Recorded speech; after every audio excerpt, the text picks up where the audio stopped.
Everything here, as David mentioned, we've been all known each other from all of these tech meetups. A couple of months ago, I was back in Vegas, and that was the tech meetup. John Lair said, "Hey, why don't you talk about this?" So I did like a 5-minute spiel, and I'm going to try to do it in about 8 minutes. But I assume everyone knows about Blackhat and DefCon here. Share this session. I thought it was, yeah, it's not? No, it's not. Alright. So I assume everyone's familiar with Blackhat, but so the easy way that I have to explain this to people that are not is that about once a year, if you look at the news, suddenly every single mainstream news has a headline that says, you know, cars are being hacked, phones are being hacked, you know, electrical plants are being hacked, everything, the most fabulous things. And so I actually went into Google Trends and I looked for mainstream media and mentions of hacking, and gee, you can tell that every year there's about a spike at the same place, right? And that's when Blackhat and DefCon happened.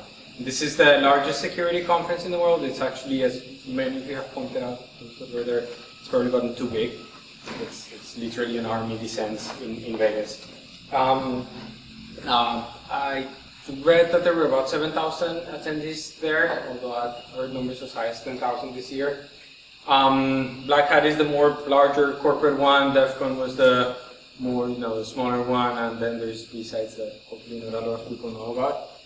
And it's so big that you can see literally everything that has to do with security. So it's hard to spot trends because, if you talk about the craziest thing, let's hack medical devices, let's hack, let's hack the law. There's a session on that, right? But even with that, I think I'm going to try to point some trends that I see, some things that I picked. The big one for the last couple of years, and this year there's a lot of this mobile. And no surprise, everyone is profiting with mobile, malware in mobile, and social attacks in mobile. The other thing that I forget about this, and then every year that I go to Blackhat, I'm reminded is like amazing how every single thing can be hacked, right? Anything that has wires can be hacked, right? And so you see these people, someone will talk for an hour how they hacked a special type of TV, or they hacked a special type of appliance, and they opened up, they soldered cables inside it, one of the, I think if anyone is dedicated here at products and product security, you must know that there's a lot of people with a lot of free time.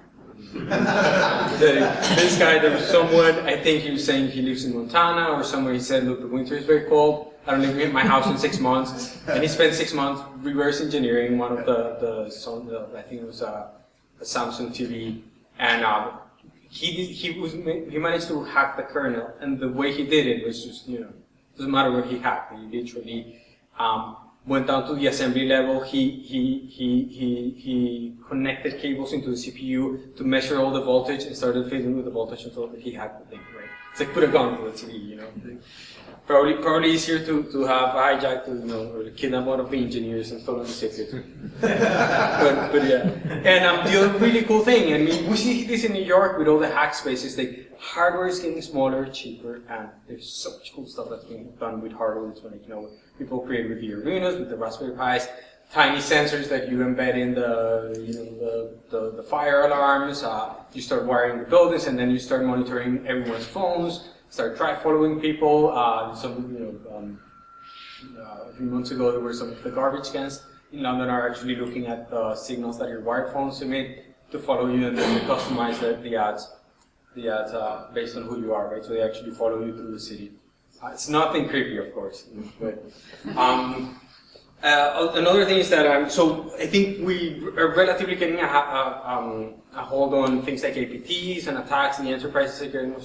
But malware is a business, and it's a very professional business. There was a really interesting presentation on how there's a whole economy of malware, where there's this company that has outsourced the eight steps of malware, where they have their own portal where you can go and they will build malware for you.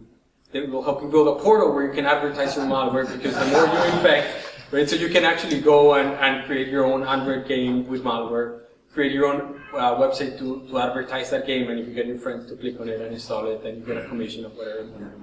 So it's completely something else. I mean, this thing kind of came and went, but there were a couple of big denial of service, like big attacks toward the beginning of the year, including things that had a large impact in the internet, and with all of the protections that we've put in place for denial of service and distributed caching, they can actually be used or leveraged to do bigger denial of service. So we also see that attacks with the more complex infrastructure attacks are getting more interesting. Too secure. Yes, I have that too. And you know, who would have thought? I mean,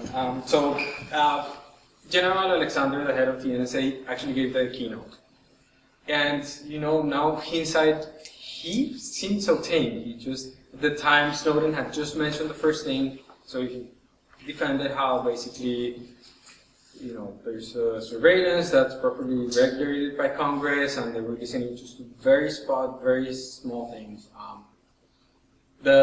The good thing is that, or I guess in a way, there was some outrage in the corridors, but overall everyone was saying, you know, of course. I think every security professional assumed that the government was listening. But I think he also tried to minimize and show a very concerned and a very well-protected or well-thought-through plan where they were trying to listen and capture the minimum amount of data. Yeah, since then I think we know that's not the case, but we'll see what it is. So I'll ask, you know, who's been at a Black Hat or DefCon or one of those here? Okay, good. Actually, yeah, I don't know. So I mentioned before that, you know, all the websites, all the news media say, you know, the hackers in Las Vegas, you know, it's the most protect yourself, you know, the top tips for going to Vegas. Of course, you know, articles now, they get written in ways that you can get more clicks. You know, like top 10 hacks, the top protections for Las Vegas. And they all say, don't bring computers or you're going to be hacked. Bring a laptop, you know, bring pen and pencil, you know, pen and paper. You will get hacked. They call it the most aggressive environment in the world. But cautionary tale, I hope everyone here is in security understands it. I don't think it's the most aggressive one. It's just that they advertise it very open. And so an example is something called the wall of sheep, where they have an open wireless point with no protection. And the only catch is that they listen to all of your traffic. And so if they say any passwords in the clear, any authentications in the clear, they will post you. They're kind enough not to post your password, but they will post your name. So you're walking through the corridors and you'll see, you know, the people that have sent their passwords in the clear. Now the scary thing, of course, is that when you go to an internet cafe or to other public locations like this one, for example, there's no wall telling you that someone's sniffing your passwords. Don't send your passwords in the clear, right? And there is, yes, we see it in the local events here. Something that restores my faith in humanity is seeing the 6- and 8-year-old kids in the local village in some of the hacking. There was a whole thread this year for junior hackers. So no matter how much technology we do, you still need to do the tiny hacks and know how to pick locks. So a final thing. There's a lot of the security circuit. I mean, security is a big thing. I don't have to tell you, probably most of you that are in security. But security is a big thing.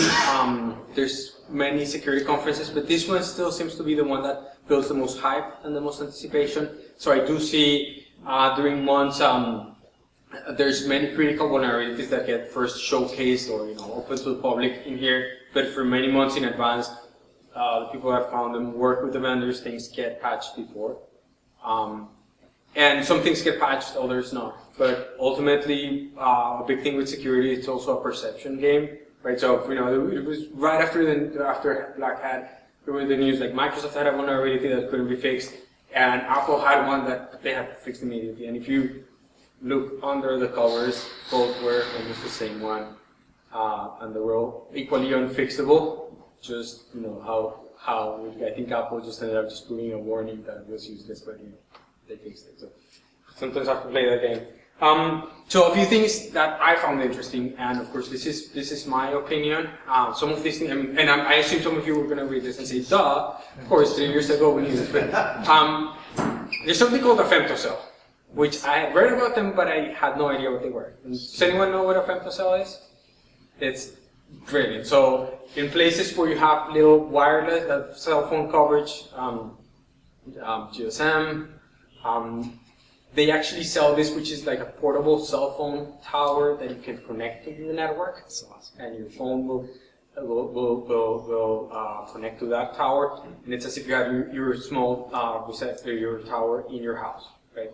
So I mean, the marketing is, if you live in the middle of the time, probably where you're hacking those TVs, you probably don't have cell phone reception, you can install your small portable thing. So someone spent a whole year. They open it, it runs a minimal version of Linux. It's very well protected, it VPNs into the network. But there was one, I mean, they went through how month by month, they finally managed to crack it, and then something else happened. They finally managed to crack it. And so once they had that cracked femtocell, they literally dropped it in the middle of a session like this one and said, you know, whoever doesn't want to interact, turn on your phones now. Because it was the strongest tower in the room, a bunch of phones started theatering into there. And they asked people to text, and they would see all the text. So, absolutely. And it showed, you know, that I think the one they had was from Verizon. They did have, again, they did have things like VPN into the network, but like the VPNs have the passwords right there, and it's in a server-based VPN. So you can get very creative once you decide what system. The other thing, there were multiple presentations on Android, and some of us have do active mobile penetration. But it is a reminder. I mean, we deal in our enterprises. We still struggle with malware in the endpoint and with controls in the endpoint. Mobile attacks are not as common because we still haven't seen a very effective drive-by malware where you can visit a site and you're going to get infected. But it's very easy to, I mean, it's absolutely trivial to take an APK, so or an application that has been deployed in the Android store, and reverse engineer it. So if you happen to have any APIs in your Android application and you have passwords in there, it's very easy to hijack those, right? The other thing is that if you're not installing from the App Store, it's absolutely trivial to create malware. There are vulnerabilities. The security model for the phones is better than the security model for our endpoints, but on the other hand, our phones have a very lousy way to be patched, right? Both iOS and Android have very slow patch cycles. And I'll give you a few examples of really interesting patches. One, for example, iOS prides itself to have a very strong security. There's something very weak with the profiles that you can install. If anyone does development, you know, you can install a developer profile and have your own certificates, things like that. In that version of iOS, iOS 6 at the time, you could actually install a profile by connecting your phone to a computer on a USB cable. So these guys came up with a tiny Raspberry Pi based computer that they put inside a charger. So it looked like a charger, you plug it in, and they would install a new profile inside your computer. And once they had the profile, they could generate a new developer certificate, use that on the fly to sign a new application and put it in your phones. You'd be infected and you wouldn't even notice, right? An iOS application that was running in the background. Another interesting one, I mean, if anyone has looked at things like SET or any of the mobile firewalls and or proxies and has looked at the traffic, your applications, your mobile applications broadcast so much information. Every time you have the wireless open, wireless broadcasts all of the SSIDs. So it's really easy to trick your phone into connecting to an impersonated entry point, wireless entry point. Your mobile applications broadcast so much information. I mean, we just heard it a month ago when LinkedIn came up with a really smart way to enhance your email by routing your email through their servers and extra information. Nothing wrong with that, right? Except LinkedIn gets to read off your email, but hopefully they don't. But there are the applications that are in your phone have a lot of power and have a lot of power to broadcast information and more information than probably necessary, right? They can send location, and if you're around someone with a phone and you can listen to their communication, to the wireless traffic, you can see all the information that's being broadcasted, right? I've been looking for this, and I might ask. So many of us have to deal with SQL injection, and SQL attacks is one of the most common vector attacks for web applications. And some of us are also working on NoSQL, things like MongoDB. It supposedly should be better as you're not binding all this, building the SQL statements on the fly. But there was actually a demonstration on how using NoSQL, because you can actually put more type of comparative statements or even execute code, you could actually do stronger attacks. I don't know how effectively that's going to play, but the applications that I have reviewed and the code practices that we're using for NoSQL, we're shielded against those. But it did resonate with me that we shouldn't have SQL injection problems to begin with. It's just that many developers don't know how to use the right way to build SQL statements. Is that they concatenate the strings on the fly, and I wonder if the same thing is going to happen with NoSQL. Something else. I've changed many SIM cards, the little chips that you see on your phones. I don't freaking idea that a SIM card is a computer. It's a computer that runs Java or Java card, which is a weaker version of Java. It has memory, it has CPU, and it runs Java that had a very strong vulnerability that made about 1/4 of all the phones that use SIM cards vulnerable. Because of course that never gets patched.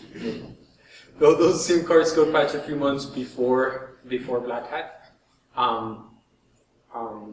But another reminder that there are computers, and there are computers that you can abuse in almost a little piece of plastic like a SIM card. This I don't know how many going more stuff on mobile. Many of you use containers, things like good. And the theory of a container is that you can have all your enterprise data inside the container. The container is encrypted, so even if your phone is lost, if your phone is compromised, you can't get the data inside the phone, right? Because everything is encrypted at rest. Well, this guy's from Israel, who has this amazing security research coming out of there. These guys came up with a way to attack the phone so that they wouldn't try to break the container. Instead, they would wait until you were in the container doing an action like opening an email. They would subscribe to the listener. And when they saw something like opening an email, when the email is open, it gets decrypted, and then they just scrape it from memory. So, all the encryption out the door.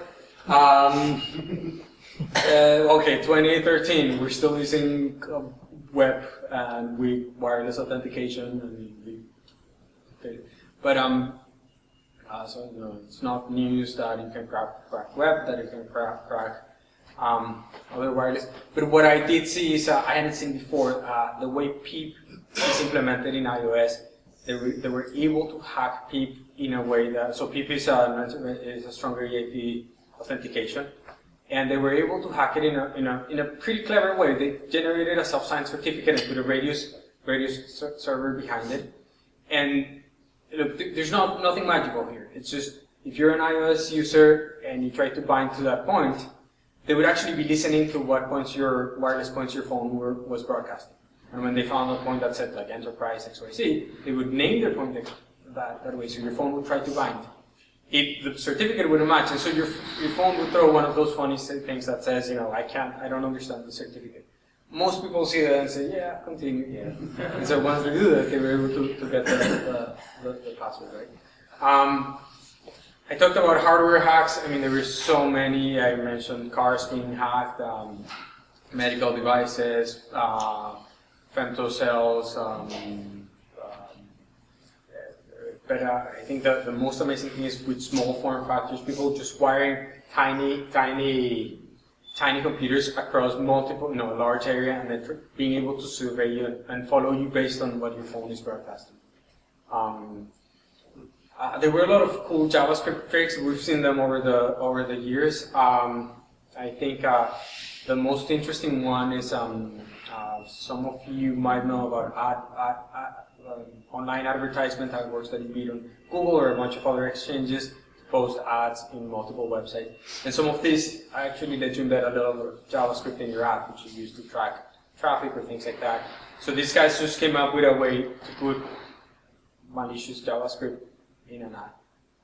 And since you only pay for clicks and not for impressions, they literally turned it on and had the ad being reprinted 20, 30,000 times. And the JavaScript, the only thing it did it would load and it would hit a specific server. So they managed to do the most amazing distributed service in all of service, under 100,000. Hijack the JavaScript there and download all the music. It's probably, I don't know if they care, but it said, I have 2 terabytes of music on my hard drive right now. Sorry. Yeah. That's probably a signal. I'm going too slow. We've been, for a few years, improving security in email. But this year I saw so many companies that were trying to do spear phishing and spear phishing education, where they would actually look at even one step ahead, look at your LinkedIn profile, at your customized email, so that they would do the perfect email that you would click on it and based on that present it to you. It's great, but if you're gonna do spear phishing with that, you're gonna end up just scaring your people. No one's gonna click on an email. But yeah, there's a lot of interesting things happening with profiling and education. And look, I mean, just in conclusion, I think it seems like anything can be hacked, right? It's I think as IT professionals, we have a mandate not to scare people away. I tell people that it's not as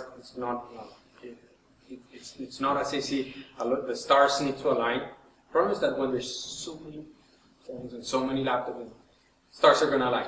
For someone, there's a lucky number, right? But what we do in IT security always like understand your attack vectors, understand the risk. We saw from NobSec, you run a scan, you get 1,000 vulnerabilities, which are the ones that are going to hurt you the most, right? The same thing. How many of us are security professionals and you still have a weaker password in your wireless? Because at the end of the day, it's your phone, you're connecting here and there, right? So, and it's really, don't be paranoid, but just be mindful. And so, I don't know, those were a few things I learned, and I'll open for questions, or if any of you were there, if you want to add anything that I missed. Yeah. I'll ask a question. Is there any commerce going on?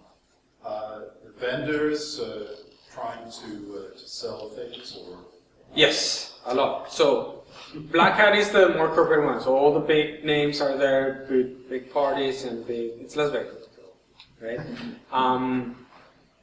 And then DefCon, which is the more informal one, DefCon. Now, I think the last couple of years, if you go to Blackhat, you get a badge to DefCon. It used to be for DefCon that you had to show up the first day with cash in hand, because DefCon is much more informal, and there's a bunch of, you can buy all sorts of penetration devices. They have all sorts of do-it-yourself hacking type of things. I don't know if that. Yeah, I mean, my impression was that it used to be something that was sort of anti-business. This was about the people. It was not a trade show, and it was also something where not anymore, yeah. You didn't trust people who were from the government or large corporations. So now I think it's changed somewhat, right? It's kind of more blended. Blackhat is organized by what's it called? This media. It's one of the largest media organizations. That was bought a long time ago. It's a really large. DefCon is still pretty much everything it's goes like Comic-Con without the costumes. Only more funny. Right.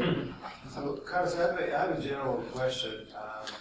So everyone who's in IT security is essentially selling risk management or risk insurance.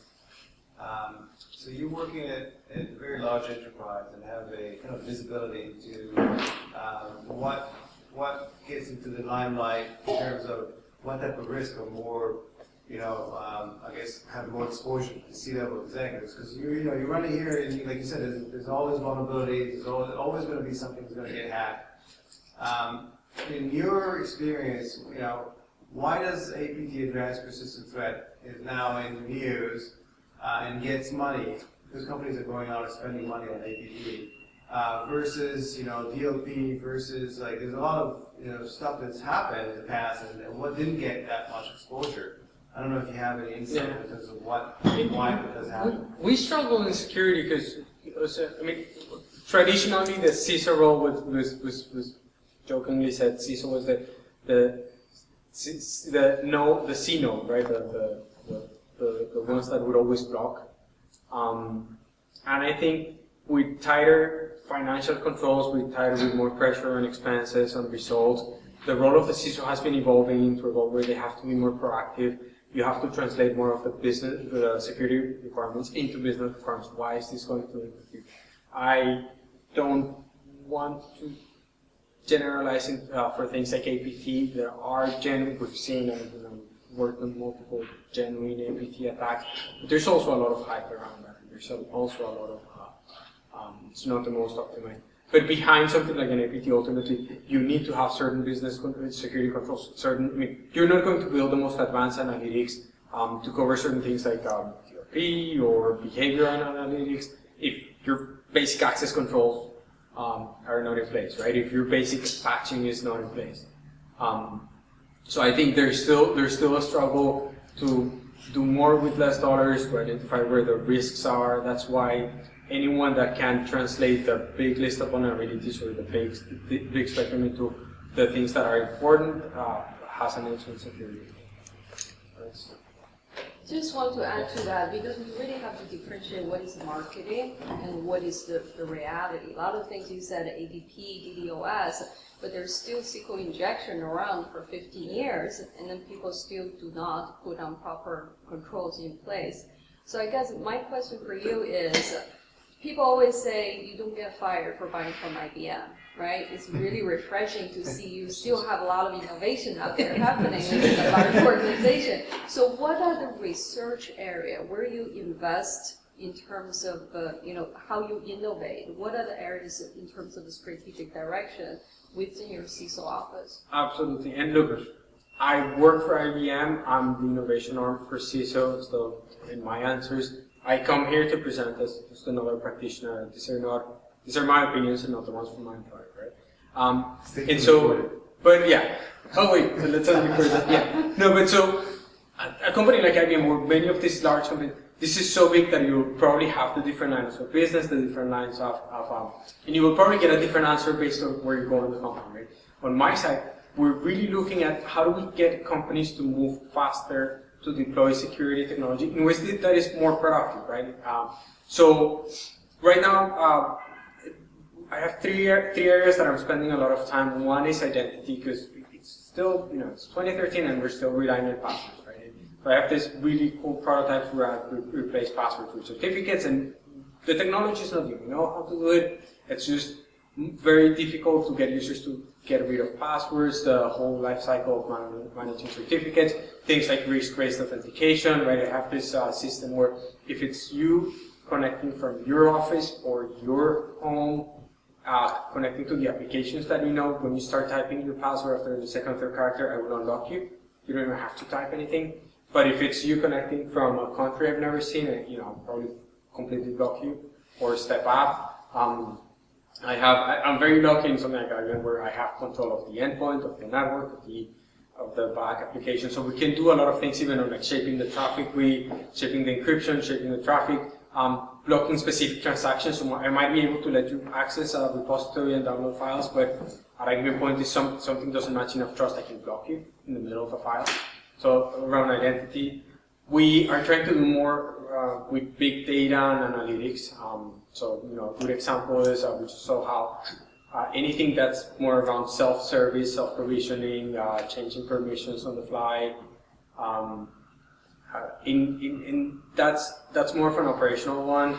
The really hard one is not to do the false positive, but when to warn you when someone's doing something really stupid. It's not only the malicious insider, but sometimes users do stupid things, right? You shouldn't be downloading these things or doing these things.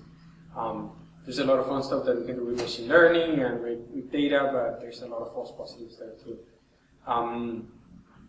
And we're doing a bunch of things with unstructured data and unstructured protection of unstructured content as we move into the cloud.